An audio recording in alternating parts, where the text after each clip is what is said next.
I mean, would you Yeah. say that fear is the reason people do hold on, just really dig into any kind of Yeah. resistance or not let it Yeah. go? All right. So Absolutely. if we can just address that fear within ourselves and not become the effect of the great unraveling, Yes. if we don't go into fear about it, then Exactly. it's just a pretty dramatic, some would say shit show, but Mm-hmm. Mm-hmm. but it Yeah. doesn't have to take us down with it, right? You don't have to become the effect of it and be swept away by the great unraveling or the big undoing or the Mm-hmm. great release. It can just be a daily opportunity to let go, to bring awareness to any fear, and to just embrace it. It's your opportunity to undo where you're making the world real and everything in it. It's your opportunity to see it for what it really is, which is a mental projection, Yeah, and to make your way back to your life and spirit. yeah, Yeah. absolutely. It's exciting. That's why it's easy to laugh because we know that. But if one doesn't know that, and when I say know it, it's like getting back to your original experience in working with people on a healing level. You can know something on that mental, like, well, yeah, that resonates as true for me. Like, as we're saying to people now, oh, well, the world's not true or real. So you don't have to get swept away in all the drama that's happening.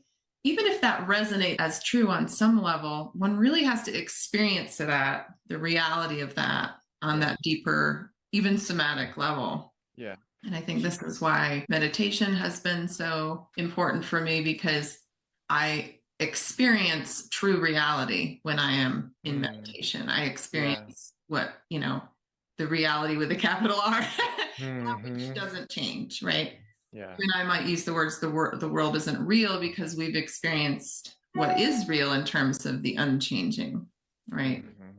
The infinite unchanging beingness that has many words, and none of the words are really totally accurate. Yeah.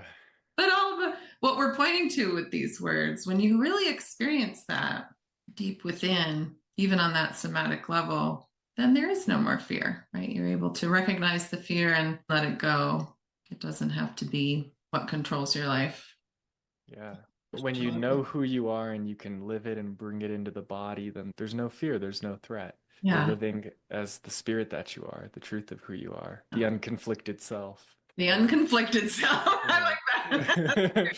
Yeah, and Yeah. that's where meditation can take you. Like even my sharing of the enlightenment experience, that's kind of Yeah. like the peak of meditation for a lot of people. Right. It can take you there, and then it's okay, and then what about the body aspect of us? How can it meet that experience with us? And And you that's where bring we that do with the you. inner work. Yeah. Yeah. Bringing that back into the body and having that experience, just bringing that more integrated into your daily life, right? Hmm. So meditation creates that space. I see it as creating that space within your mind to access that truth when you're not meditating as well. So Hmm. you don't need to meditate, every moment of every day in order to experience that joy, but to really take it with you into your daily life just creates that space to be.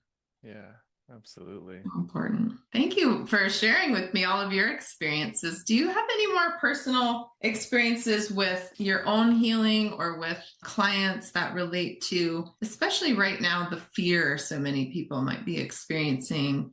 It seems like fear has reached an all-time high on the planet. Have you worked with anyone recently and seen some profound shifts in where and how people are holding on to fear or processing fear? Yeah, absolutely. I've worked with several people around that, and it kind of depends on what the fear is related to and what level it's at. Because some people, they're just looking at the news too much, they're looking at the world too much, and they're dysregulating themselves based off of the literal fear images that are being put out there and all Right. the catastrophizing and this, that, the other. Yeah.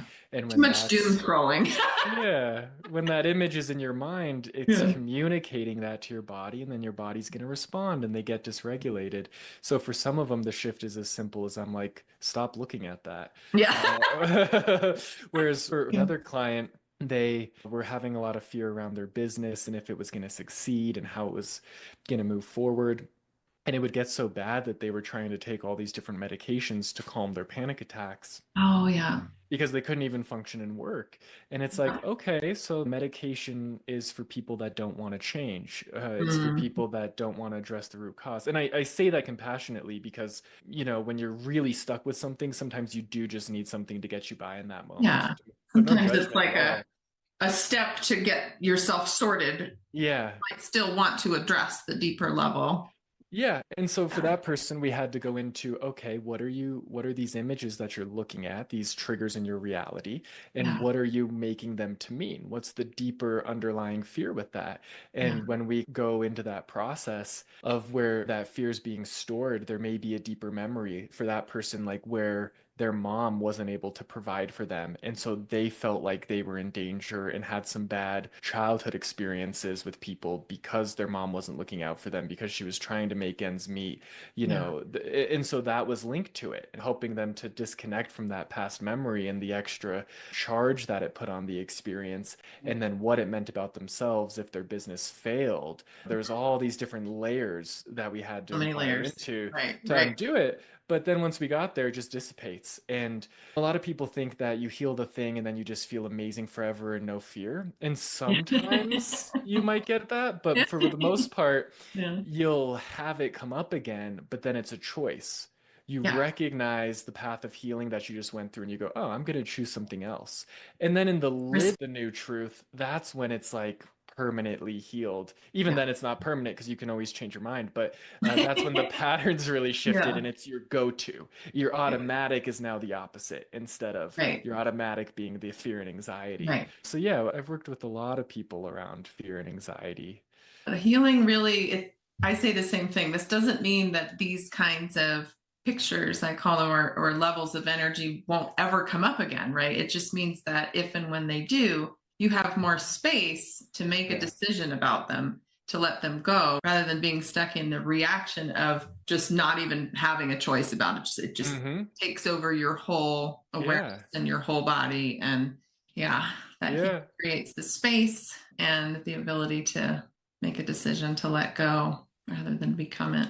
And that's Wonder. why working with people ongoingly can be really helpful because Yeah. you can help somebody navigate their own psyche, which otherwise they might be self-protecting themselves from finding the right thing. But Yeah. then after you do find the right thing and heal it, you can help them to then live that in the world and navigate it. Like I had a client who would get really negative and even hit depressive episodes if they felt like they weren't going to succeed in life or get things done. And we Right. tracked it back to where as a teenager, they felt really poorly about themselves and they thought that if they beat themselves up, kind of like a smack to the head, which Yeah. also mirrored earlier in childhood, that would get them to try to be better. But Right. what was happening is all these smacks to the head, all this invalidation, it was keeping them from having the confidence to actually move forward and create good things. And so Yeah. we went into that core experience, somatically released it, and then we had them look for anywhere where they would smack themselves in the head and have them Interesting. unsmack. And so they became Yeah. conscious of any Mhm. time that thought would go through, right? Mhm. And so they would have a choice. They go, "Oh, I don't want to feed that thought anymore. I'm gonna let it go." Yeah. And we can chat back and forth as I work with them to undo that. And so now they're healing and moving forward. And it kind of reminds me of, I think Joe Dispenza is the one that teaches that too when he Oh, talks about like interesting. having Mhm. healed his back. I think what he said was he just didn't let any of a certain type of thought move through. He's like he was going to Yeah. stop it right as it entered Yeah. and rewrite the story. But you Yeah. can't just do that with willpower or Yeah. magic. You have to actually see what's compelling Right. the story. Because there's a difference between, because if someone just said those words, you might interpret it as, okay, I have to like block that out. And that can translate to just resisting those thoughts or that whole mental line Yeah. of thought. Whereas what Joe might have been saying without describing the deeper mechanism is he saw that, and then you really need to be neutral to it and let it go, not build up a wall of resistance to it, right? Yeah, or Yeah. understand that it was like a natural biological response, but that Mm. it's not working anymore, or it didn't even Yeah. work then, and so we no longer need it. Then you don't become that person anymore that thinks Right. that way, right? And then you can have compassion for where you were when you created that Yeah, reaction, absolutely.